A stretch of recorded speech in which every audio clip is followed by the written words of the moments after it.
Part 2. This keto marble loaf is a moist almond flour pound cake with chocolate and vanilla layers.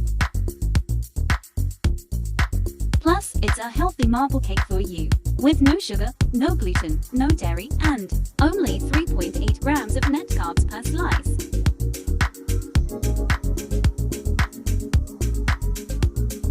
Typically, the flour in a traditional marbled chocolate almond loaf is replaced with almond flour or coconut flour to lower the carb content. Sweeteners like erythritol or stevia are used instead of regular sugar to keep the carb count low. It is made with wholesome, nutritious ingredients that support a healthy diet.